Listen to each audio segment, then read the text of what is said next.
Thank you all for joining me for this discussion of pricing strategy.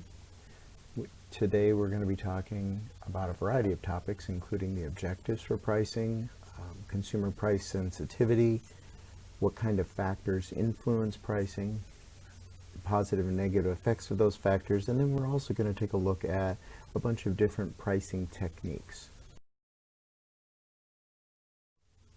At the beginning of any effort to determine the proper price point, we have to define what our objective is in setting the pricing. There are a variety of objectives available, but they generally can be classified into one of these four categories. Most people, when they think of business objectives for pricing, assume that it's the first category, financial performance. The goal would, of course, be to increase your profit, get the maximum return on your investment, or to just generate a lot of cash flow. And that's obviously the objective for a lot of organizations. But it's not the only objective.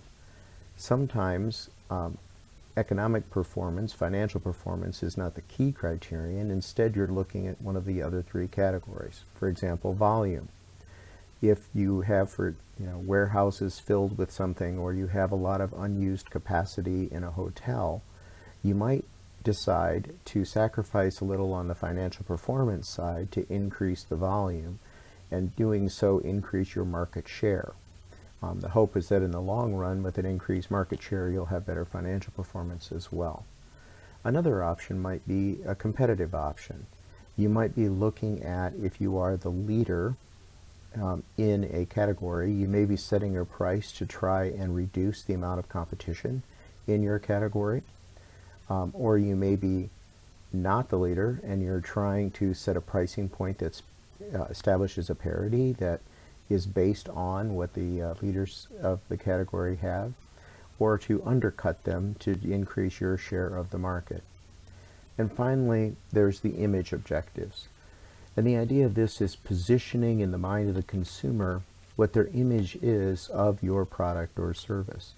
So you may purposely set prices high because that leads to a perception of quality amongst a certain group of consumers.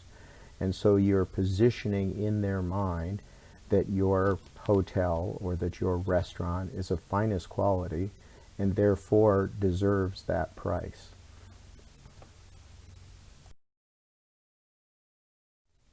At the end of the last slide, I talked about the connection between price and quality in the mind of the consumer. That's the first of the consumer price sensitivity effects that are discussed in your text. I've got this slide up here because I just wanted to encourage you to look closely at all of these effects. I think that as you read them, you'll have no problem understanding what the effects are. And I think they're fascinating to read because you're going to find it very easy to apply them to things in your own life.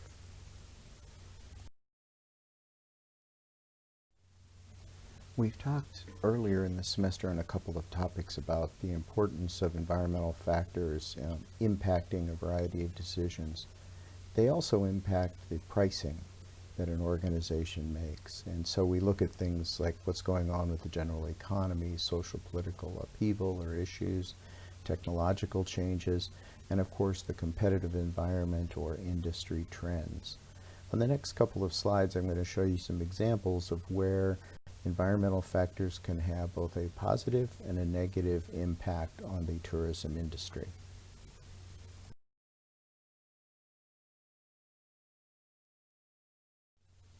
This article that appeared on the skiff.com website, was originally published in Bloomberg, talks about the importance of environmental factors, political factors in this case, and how they would impact the U.S. airline industry. Is highly susceptible to these particular factors. They note that in 2018 that it was probably going to be a good year, but if there's a major terrorist attack in the United States, or if businesses unexpectedly pull back on travel, it'll quickly become a tough year.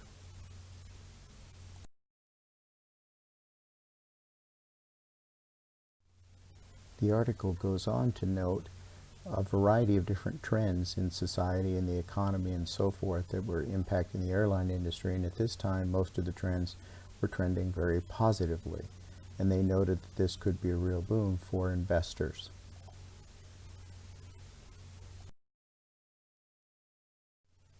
While the previous two slides talked about a forecast report that turned out to be true and that it was a very good year for the airline industry, this article shows the opposite. This article from Statista from late June of this year, of 2020, highlights the fact that the coronavirus COVID-19 pandemic has had a drastic effect on the tourism industry.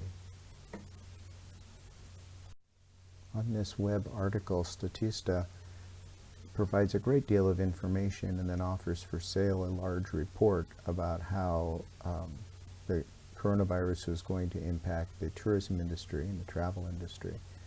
I decided to pull some of the most important statistics that they had available there. And you'll notice from these stats that the forecasted air passengers worldwide before the coronavirus outbreak was going to be 4.7 billion passengers.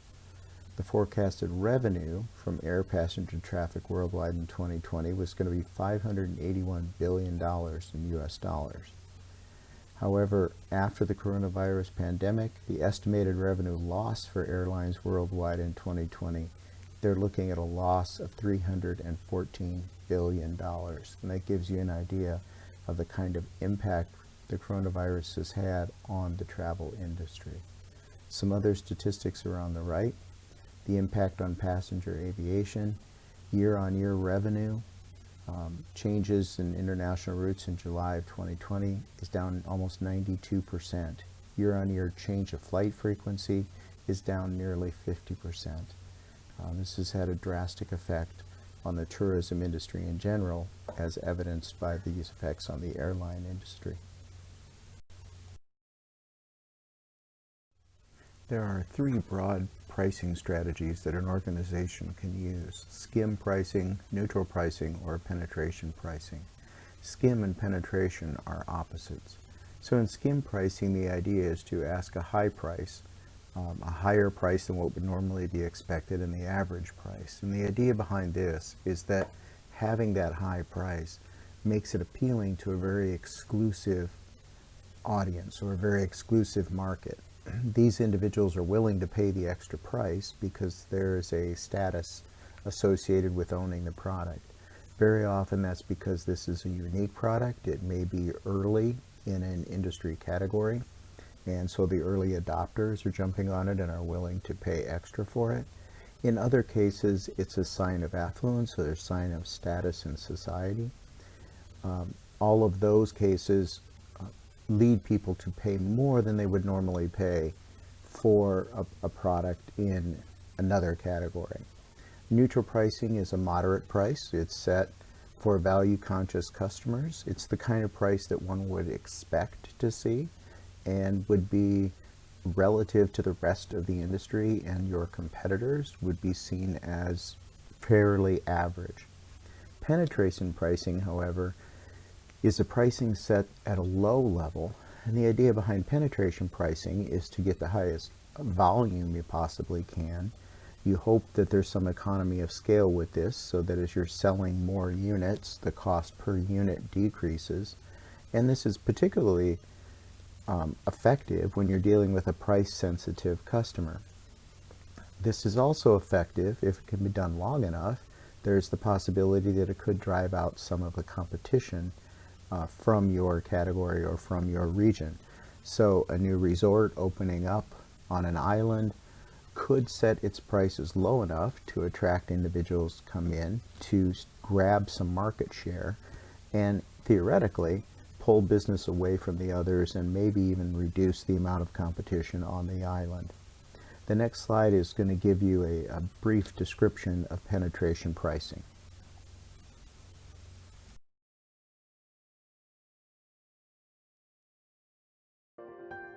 Penetration pricing. Penetration pricing unveils a new product or service at an initially low price to attract customers away from competitors. For example, a restaurant may price its pizzas at half of what competitors charge during its first month of business, or a new shipping company may offer initial rates that are far lower than its competitors' rates, compelling customers to make the switch. Gaining market share is challenging for any new product or service. Penetration pricing helps a company establish a foothold by breaking market entry barriers. A new company's hope is that customers will continue to use their product even after prices rise to normal levels. Penetration pricing can yield higher sales volume and, if applied long enough, drive competitors out of the market. High sales can also lead to lower production costs and higher inventory turnover. But penetration pricing may reduce profits, especially if prices remain low for long. It also does not guarantee customer loyalty after the prices rise. Your text discusses a variety of different pricing techniques, but groups them into three different categories: cost-oriented ones that are based on the demand, and another one that's based on competition. I'm going to talk a little bit about cost-oriented and competitive here, and on the next slide we'll go into more detail about break-even pricing. So cost-oriented pricing strategies are focused on what it costs you to produce and to bring to market a product or a service. We'll discuss break-even, as I said, on the next slide.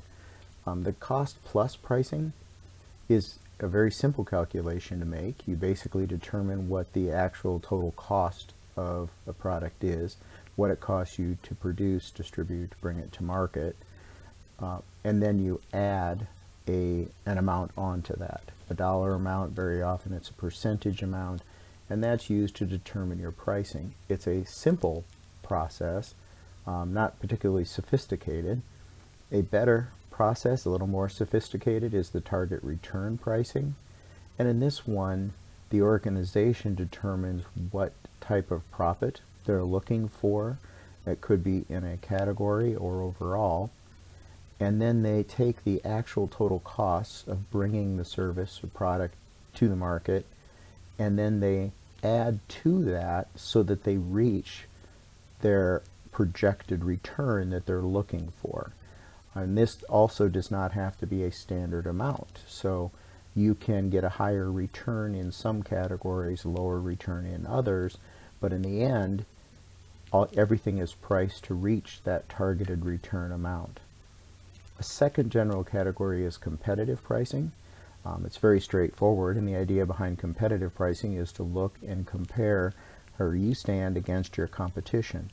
Very often, what you do with competitive pricing depends on where you are in the competitive pool. If you are a follower, if you have a very small market share amongst the competition, you may drop your price to try and lure people away. If you can pull them away, then the hope is that you can keep them long term. If, however, you're the market leader, it's likely that you can continue to price at the level that you're currently asking. If for some reason it looks like you're losing market share, there is the option to drop your price and try and pull people away from the competitors with the lower market share. And the idea behind that might be, of course, to drive some people out of the market.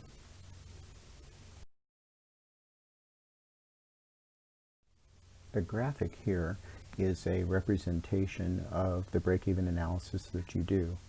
You need to graph two lines, one of which is, in this case, the red line is the total costs of bringing a product or service to the market, and then the green line is the revenue you can expect to get from it.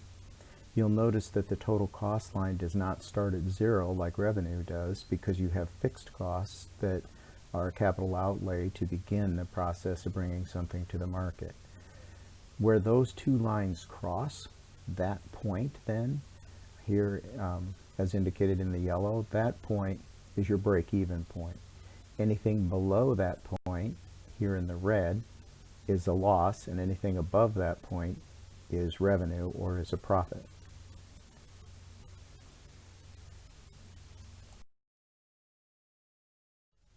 The third general category of pricing techniques is not based on what it costs you to bring a product to the market, and it's not based on what your competition is doing. It's based on the amount of demand for that particular product. So these are demand-oriented strategies. Reservation price is one of the concepts discussed underneath this, and as your text notes, the reservation price is the maximum price that a consumer is willing to pay for a product or service. Concepts related to this, or what determines the maximum price, are price elasticity, and the law of supply and demand. Most of us have heard of the law of supply and demand in the past. It's basically an inverse relationship, stating that as one goes up, the other goes down. So as the supply for hotel rooms increases, as we've seen in recent months, then because the demand is less, the cost goes down. You drop your price because there's less demand. So it's an inverse relationship. A concept tied to that is price elasticity, because while there's this general inverse relationship, it doesn't apply to all products or services equally. So for example, in the hotel industry, very high-end upscale resorts do not see the kind of elasticity that maybe some lower-end budget hotels are going to see. So for example, a budget hotel, if they change their price, raise or drop their price a relatively small amount, that can dramatically impact the demand because the people who are going there are very price sensitive.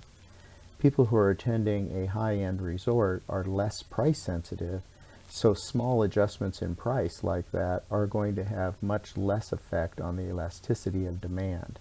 So price elasticity depends on demand for some things more than it does for others.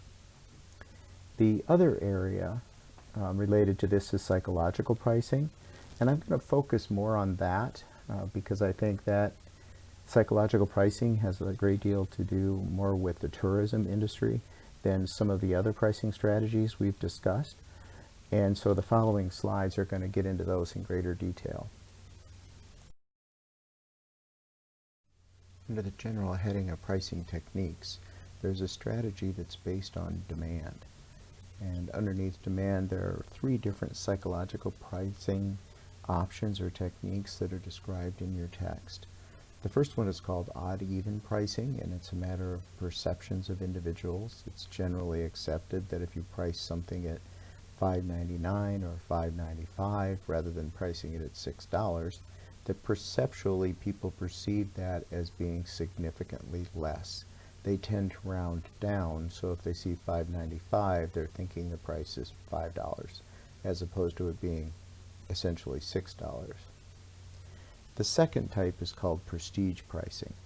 Prestige pricing, because it's a psychological pricing principle, sets really high prices, much higher than the actual cost of production or providing an actual service.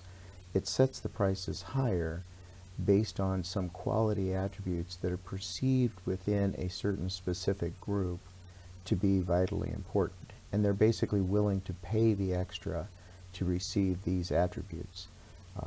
A famous advertising executive years ago coined these terms the ultra consumers. On most categories, they buy things that are serviceable, that are regularly priced, and would not pay a prestige price. But in certain categories, ultra consumers will pay more for a brand, and they perceive that that brand often gives them extra status in society. The example to the right is a graphic showing you some of the perceived prestige brands in the clothing sector.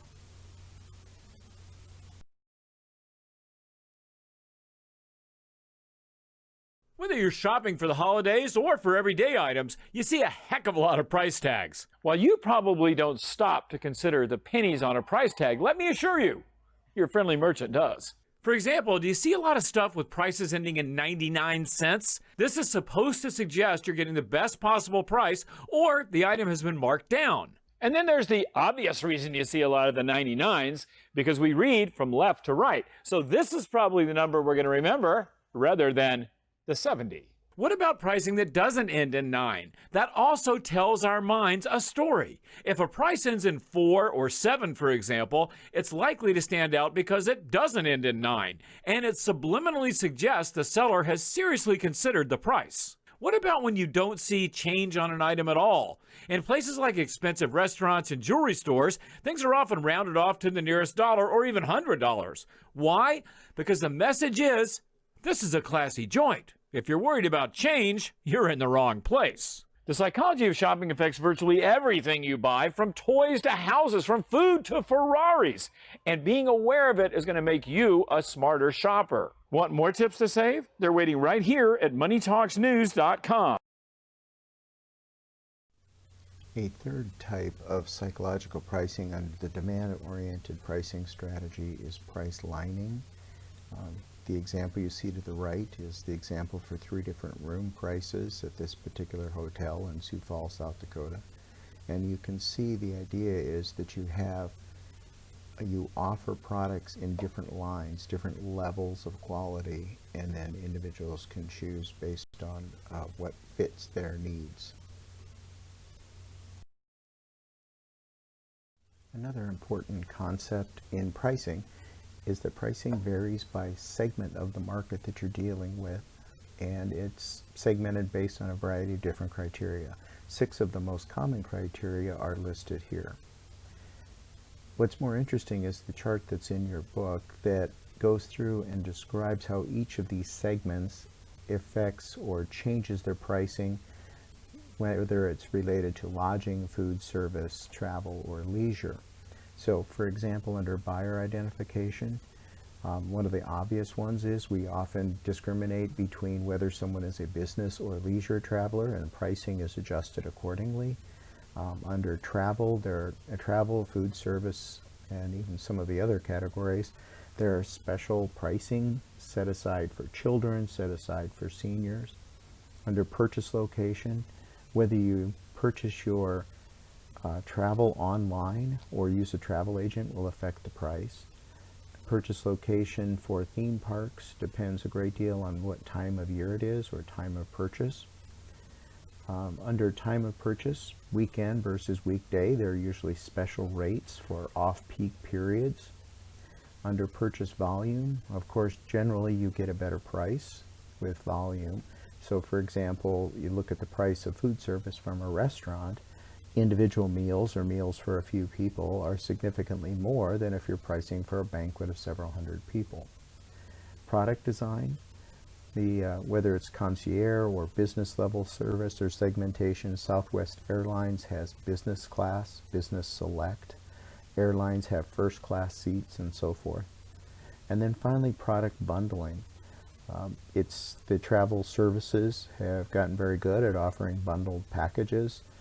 These packages offer transportation to a location. They'll offer transportation and cruise and hotel stays all in one package. Normally the price for that is less than it would be if you priced out each item, and it's also more convenient for the traveler. So from a segmenting standpoint, you can adjust your pricing to meet certain segments, and the strategy might be to get deeper penetration into a segment that you currently don't have a very large market share.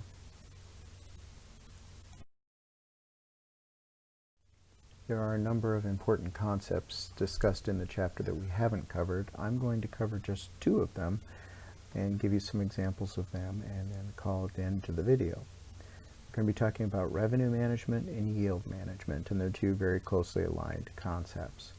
Revenue management refers to combining people and systems in an attempt to maximize revenue by coordinating the processes of inventory management and pricing.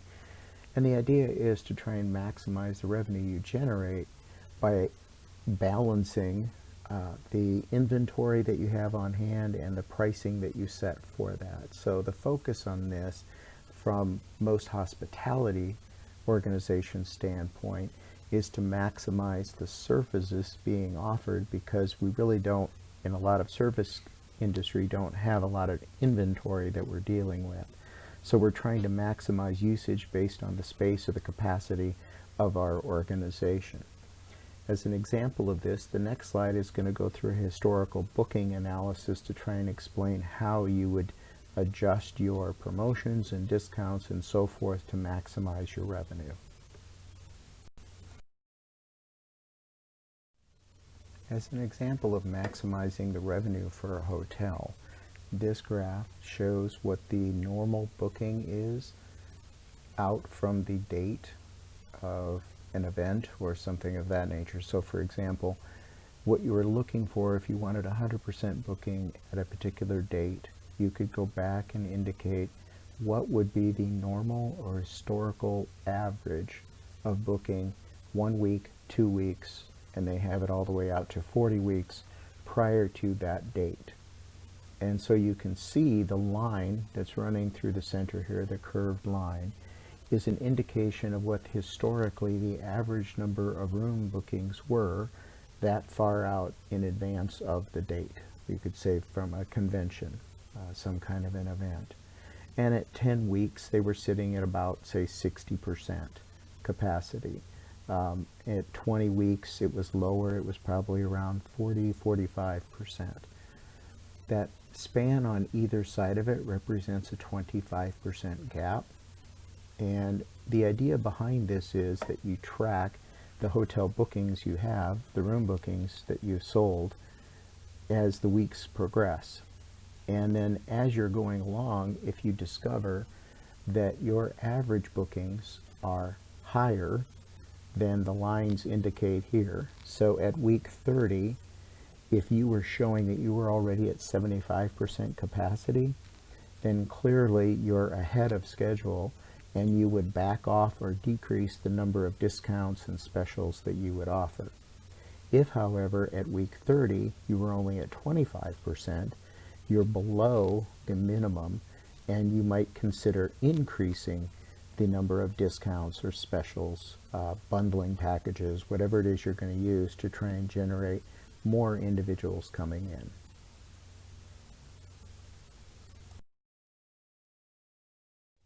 The final concept I want to talk about is yield management. And this is particularly important in the hospitality tourism industry because we're often dealing with having a limited capacity. We can only serve so many people, for example, and the demand is very uneven. There are large peak periods and then periods where it's slow, or you're even in an off season where nobody is there. So yield management strives to deal with those issues of up and down, the fluctuations with demand. And there are a variety of ways of doing it, but one of the best ways of doing it is with pricing. And the next slide gives you an example of just that. For a long time, hospitality organizations have adjusted their pricing based on peak periods versus slower periods. So that's not anything new. But this article in Skift talked about how in about 2015, 2016, Disney shifted their seasonal pricing from just simply saying on season, off season, to drilling down to literally the day or a particular date or week. And so they could go back and look historically at what the demand was at those times, and they were adjusting prices by the day or by the week.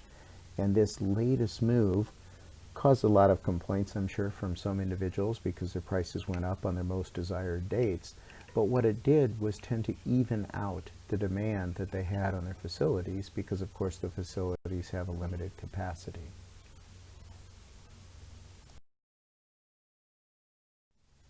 Do you have any questions on what I've talked about related to pricing, or maybe something you've read in the book, maybe from one of the earlier chapters? If you have any questions about text material, about the videos you're watching, or anything about the class, make sure that you contact me. My email is chuckloopers@usd.edu, and I'll do my best to answer them for you.